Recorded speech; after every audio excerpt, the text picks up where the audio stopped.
Hoje é o Dia Nacional de Luta e Visibilidade da Pessoa com Deficiência. E para falar sobre esse assunto, nós temos como convidada a Jeane Almeida, ela que é mãe de uma criança com deficiência e vai nos dar uma verdadeira aula sobre direito, reflexão e também sobre como a sociedade deve se portar diante desses desafios. Jeane, seja muito bem-vinda aqui no Pod da Região. A todos eu desejo muita saúde, que é primordial para todos. Antes de tudo, eu quero agradecer a oportunidade de estar em rede com vocês, parabenizar o Portal da Região por levar para nós notícias da nossa região e abrir essa porta, né, de dar voz à inclusão da pessoa com deficiência. Dia 21 de setembro é Dia Nacional da Pessoa com Deficiência. E eu queria que você contasse um pouquinho da sua história, antes da gente falar sobre toda essa militância, sobre todos os direitos e o que a gente tem de mais atual na nossa legislação. Jeane, eu queria que você contasse um pouquinho da sua história, você que é mãe de uma criança com deficiência. Como é que foi esse seu momento, essa sua trajetória junto com o seu filho? Sandra, o sotaque paraibano, eu fui criada na Paraíba com minhas irmãs, com poucos recursos. E a nossa mãe faleceu, e quando nossa mãe faleceu, a gente ficou muito abaladas, e a gente procurou nos movimentar, procurou movimento e a gente encontrou um acolhimento na cidade de Itaquaquecetuba. Quando eu me casei e eu recebi a notícia de estar grávida, foi para mim maravilhoso, porque veio como uma fantasia para as mulheres, né, ter seu primeiro filho. Então veio o Pedrinho, em seguida, com 3 meses, 4 meses, eu passava no pediatra e o médico já me alertava. Olha, tem algo diferente, eu vou te encaminhar para um neurologista. E assim, eu não conhecia nada sobre a pessoa com deficiência, eu não tinha nenhum conhecimento, nenhum recurso, eu não tinha nenhuma informação. Então, foi na busca de trabalhos, assim, foi na busca de buscar tratamento para ele, foi na busca de conhecimento, de buscar qualidade de vida para ele que eu me encontrei. Então, quando ele tinha 3 anos, finalmente fechamos o laudo. Ele faz tratamento no Hospital das Clínicas, na USP de São Paulo, é um dos melhores hospitais. Lá eu fui muito bem acolhida para a síndrome dele, é uma síndrome chamada Phelan-McDermid, até um nome difícil de falar, né? E em seguida a gente foi descobrindo, né? Eu fui descobrindo o que era cromossomos, eu fui descobrindo o que era autismo, eu fui descobrir que existia variações em deficiência físicas, intelectual, múltipla, que é a que o Pedro tem. E aí eu estava com uma pessoa com deficiência, veio o divórcio, eu fiquei com o Pedrinho e a gente buscava recursos no poder público e no convênio, nas empresas privadas de convênio, e assim, a dificuldade ainda atualmente é muito grande. Então, assim, eu costumo dizer que nós fomos amparados pelas ONGs de terceiro setor, né? Que é onde tem uma movimentação melhor e também um acolhimento mais humanizado. Né? Mais humanizado. Exatamente. Então, após como que funciona, como que é assim descobrir ter um filho com deficiência? Primeiramente, as famílias tentar conhecer o seu filho, verificar se tem alguma coisa de errado, buscar o laudo através de neurologistas e psiquiatras, com o laudo em mãos, buscar o tratamento de terapias, que as terapias são feitas através de fisioterapia, fonoaudiologia, psicopedagogas, né? Terapias ocupacionais. E isso também precisa ser bem acompanhado pelo neurologista, quais as reais necessidades dessa equipe estar acompanhando a criança, que depois vai se tornar um adolescente e um adulto com deficiência. Também há necessidade de que as famílias identifiquem se é necessário o uso de medicações, de medicações de uso contínuo, porque a maioria das pessoas que têm deficiências ou que têm autismo, elas precisam tomar medicações, essas medicações precisam ser muito bem acompanhadas pelo neurologista, porque tem que acompanhar peso, acompanhar medida. Então, foi coisas que eu fui aprendendo e buscando. Então, assim, eu costumo dizer, nós estamos em 2023, mas se em 2008 nós já tivéssemos o acesso de mídia e de informações que eu tenho hoje, o Pedrinho teria tido muito mais qualidade de vida do que as crianças que vão nascer a partir daqui com deficiência irão ter. E um dos exemplos que eu acho que ilustra muito isso é quando você tem os movimentos, né, que lutam por isso, e você tem as identificações, as identidades, né? Sim. A Jordânia trouxe aqui pra gente esses que são...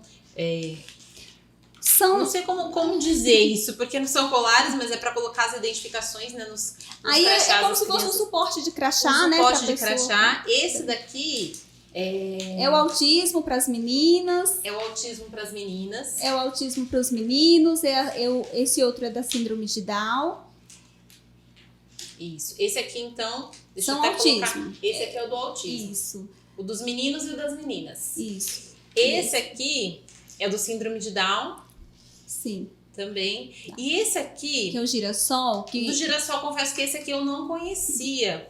Esse daí é bem recente, é uma lei recente, né? Todo mundo falava sobre deficiências ocultas, sobre retardo mental, principalmente na questão do autismo. São deficiências que não têm visibilidade no corpo. Por exemplo, você vê um corpo ali, junto à mãe, junto à família, com um comportamento meio que a gente até faz um julgamento e não sabe que aquela pessoa tem um retardo mental, tem uma deficiência intelectual, tem autismo, tem uma deficiência oculta. Então, o cordão de girassol veio para dizer, olha, eu sou deficiente, você não pode ver, mas você pode sentir. Então, é para esse tipo de identificação, seja nas empresas, nas lojas, no ônibus, né? Uhum. Nas escolas, no posto de saúde, em todos os ambientes. Lembrando que, Sandra, a pessoa com deficiência, ela tem conceito e características, né? Nós temos, em 2015, a gente foi agraciado pela Lei 13.146, eu até sempre falo que é um mantra para mim, né? Uhum. Que é o Estatuto da Pessoa com Deficiência, também conhecido como Lei Brasileira de Inclusão, e em seu artigo 2º, então, assim, estar na internet, você pode baixar em PDF esse estatuto, e lá tem já o conceito de pessoa com deficiência, porque, assim, muito se pergunta, né? O que é a pessoa com deficiência? Quais as características? E lá tem um conceito criado e avaliado por lei, por um grupo jurídico, por um grupo de médicos. E o que é esse conceito? Qualquer pessoa que tenha impedimento a longo prazo de mobilidade, de interação com a sociedade, é uma pessoa com deficiência. E quais são esses tipos de deficiência? A deficiência física, que todos nós conhecemos, que é a cadeirinha azul, né? Uhum. E temos aí a deficiência auditiva. E a gente fala de deficiência auditiva, mas a gente está falando em vários aspectos, né? Várias situações onde tem a audição e sensoriais, tem um conjunto de dificuldades ali que pode identificar como deficiência auditiva. A visual, que é quando a pessoa é cega.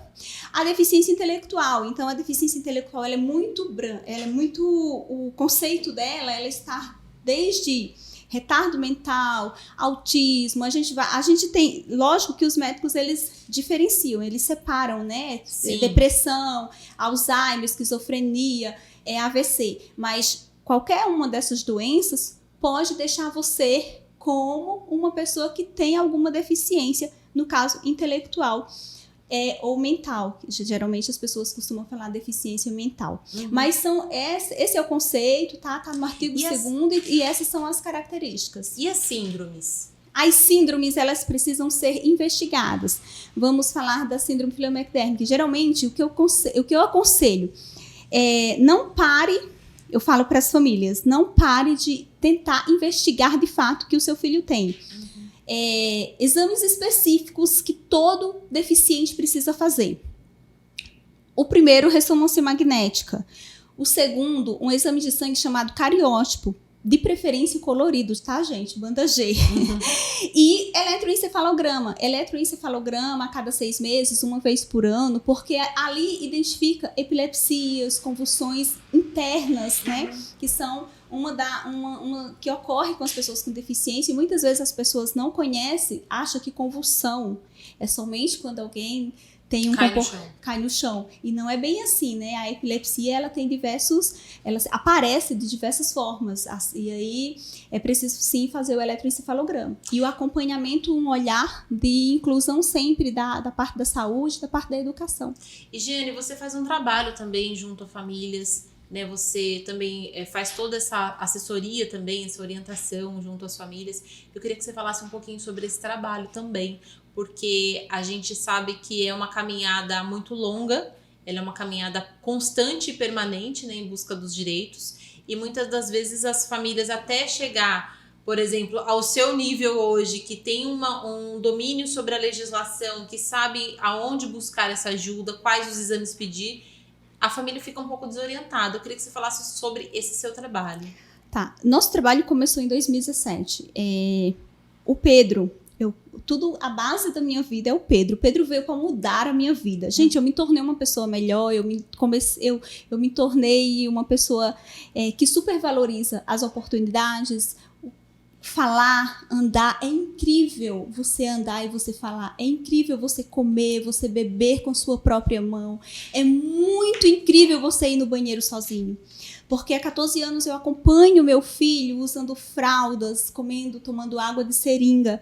Então, assim, é incrível você existir e ser independente. Então, em 2017, eu busquei ajuda para o Pedro, para atendimento do Pedro em várias instituições. Poder público, difícil. Poder privado nos convênios, mais difícil ainda.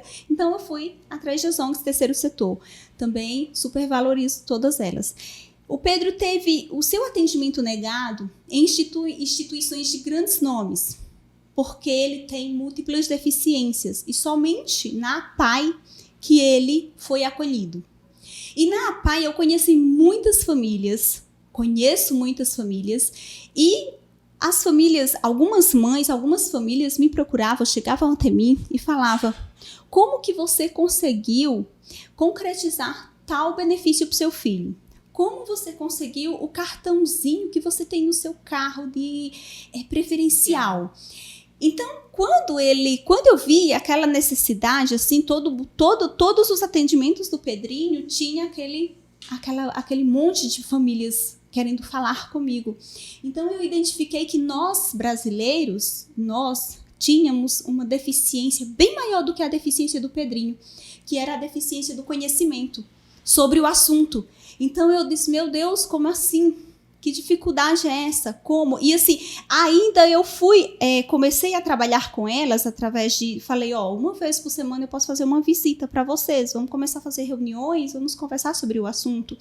E quando a gente começou a marcar esses encontros, eu percebi que assim, até mesmo a forma como se portar mediante um médico, mediante um advogado, defensoria pública, poder público para acessar o direito, elas não sabiam como falar, como chegar. Meu filho tem direito à habitação, meu filho tem direito ao benefício LOAS, né? Lei Orgânica da Assistência Social. Como que faz o cadastro único? Então, eu observei as outras instituições e eu vi que todas as instituições trabalhavam com as famílias de pessoas com deficiência numa mesma pegada, Sandra, que é a caridade.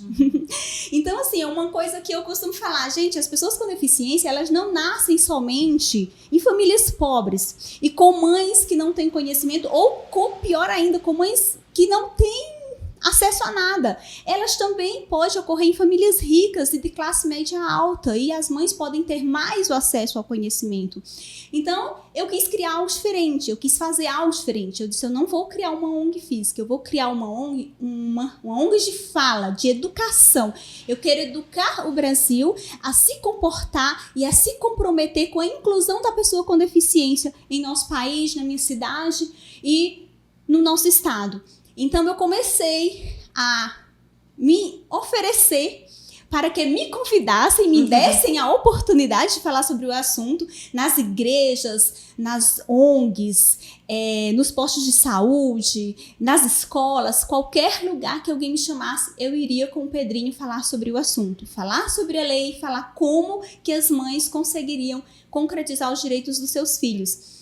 Quando eu comecei a fazer esse trabalho, outras mães quiseram se unir a mim. Olha, eu quero te ajudar, quero fazer o trabalho voluntário. É o caso da mãe que está me acompanhando hoje. Totalmente voluntária, veste a camisa, vai para cima e fala mesmo sobre o assunto. Aprende tanto que se torna independente de mim. Hoje eu tenho mães, famílias que são independentes, são livres. Elas conseguem chegar numa secretaria de saúde, em uma secretaria de educação e concretizar o direito do seu filho. Então, graças a Deus ganhou visibilidade, graças a Deus, através desse trabalho, estou aqui hoje contigo. Graças a Deus foi muito bem recebido e a gente continua, né? Continua na luta, porque ainda há muito mais a fazer, E sim, como que é feito os atendimentos? Eu atendo por teleatendimento, né? Tem o WhatsApp, então tem um dia na semana que a gente tira e fala com elas, pode ligar a tal horário, vou te atender e a gente vai conversar sobre sua necessidade. E aí a gente conversa, tira todas as dúvidas, empodera aquela mulher, principalmente. Por quê? Porque uma coisa assim que a gente percebeu, Sandra, dentro do fluxo contínuo da família da pessoa com deficiência, é que 50% dessas mulheres, elas se tornam mães solos. Isso é uma triste realidade, né, em várias esferas, né? A mãe, ela... Por N situações culturais no nosso país, né, a gente já tem muitos dados que comprovam isso, até dos nascimentos, das certidões de nascimento, que tem um aumento, explodiu o número de crianças que nascem já sem o nome dos pais. E quando é o caso de crianças com deficiência, é maior. É maior, porque assim, é uma dificuldade. Assim, você não vai ter só um filho, você tem um filho e uma responsabilidade contínua. Então, até colocar na cabeça que antes de você ter um filho com deficiência, você continua mulher, você continua precisando estar bem, porque você precisa se cuidar, estar bem para poder cuidar de quem precisa. Então, o cuidar de quem cuida é necessário. Esse atendimento com psicólogas, com pessoas que possam acompanhar a família, a mãe, o pai. Hoje a gente tem muitos pais que cuidam dos filhos porque são mães que abandonam. E a família no geral, porque o acolhimento da pessoa com deficiência começa na família. Se o deficiente se sente acolhido na família, ele vai conseguir interagir melhor na sociedade. E aí a gente percebeu que essas mães solos, elas não tinham ainda elas estavam se divorciando, se desviando das famílias, porque, mas ele não me ajuda, Bom, mas e que você deixou de ser mulher? Por que você deixou? Porque assim, quando a gente namora, noiva e casa, a gente tem que pensar no nosso namorado, nosso noivo, nosso marido. Ele não namorou, noivou e casou com uma mulher que já tinha um filho com deficiência, foi somente com aquela mulher. Então, ela precisa continuar, é uma luta permanente da mulher, que ela precisa continuar sendo mulher, esposa, e agora mãe, com uma responsabilidade permanente, contínua, de estar ali cuidando e zelando pelos direitos e concretizando, principalmente, esses direitos dos seus filhos. Então, a gente foi também trabalhar essa parte de empoderá-las, de fazê-las voltarem ao mercado de trabalho e pensar também nelas para que elas estivessem bem. E aí, Sandra, dentro desse trabalho, muita gente começou a me procurar. Lá em casa eu tenho meu avô que é deficiente, eu tenho a minha avó que é deficiente, eu tenho meu tio que sofreu um acidente e hoje ele está acamado. Então, essas pessoas se tornam pessoas com deficiência e caem no seio familiar, assim como a criança. E também não há preparo, também não é uma coisa assim que a família está esperando. Então, essas pessoas também precisam ser olhadas e ser assistidas. E eu costumo dizer, a menos que a gente morra antes, vamos ficar idosos, né? Exatamente. Então, os idosos com deficiência precisam ter um olhar muito acolhedor, principalmente porque eles estão numa fase onde eles já são rejeitados também pela família por ser idosos. E aí eles são idosos, têm uma carga histórica grande, né? Às vezes passaram a vida inteira trabalhando e são pessoas com deficiência. E que política pública o nosso país está criando para essas pessoas? É verdade. Não tem, ou na verdade, e você que tem todo o domínio da legislação, do que eles têm direito de benefício, de acesso, saúde, de repente um programa de saúde da família que vá até em casa, que faça esse acolhimento. Então, é esse tipo de orientação que você também oferece para as famílias. Sim, a gente consegue dar independência de conhecimento para aquela família, porque o que eu pude perceber é que, por exemplo, se eu criasse mais uma ONG física, eu iria atender 20, 100 famílias. Mas eu não iria, mas eu ia me limitar, né? E elas iriam recorrer à ONG para resolução dos seus problemas. Então, se eu pego uma família e eu consigo mostrar para ela, olha, vai por este caminho, busca o direito do seu familiar, da pessoa idosa, da mulher com deficiência, da criança, do autista com deficiência, busca, em tal lugar você vai conseguir marcar o seu neurologista, em tal lugar você vai conseguir fazer a fisioterapia, em tal lugar você vai no cadastro único, através do cadastro único você vai conseguir ter acesso aos benefícios do governo, e aí aquela família vai buscando meios, e a gente percebeu e entendemos que sim, é um conjunto. O poder público, instituições do terceiro setor precisam conversar sobre o assunto para poder trazer essa qualidade de vida para nós. Tá ótimo. Giane, eu te agradeço. Isso não foi uma entrevista, isso foi uma aula, né, que você deu pra gente aqui de tanto conhecimento, empoderamento, uma perspectiva tão diferente, né, e que dá um chacoalhão em todo mundo, né? E também empodera as famílias. Se você tem um familiar, se você passa por isso, né, como é importante você saber se apropriar dos seus direitos. E eu vou mostrar aqui pra vocês. Gente, isso aqui eu ganhei da Giane, muito lindo, eu agradeço muito. Tem todos os símbolos, né, das pessoas com deficiência, da pessoa idosa com deficiência e da mulher, né, principalmente que nós, mulheres, sim, somos...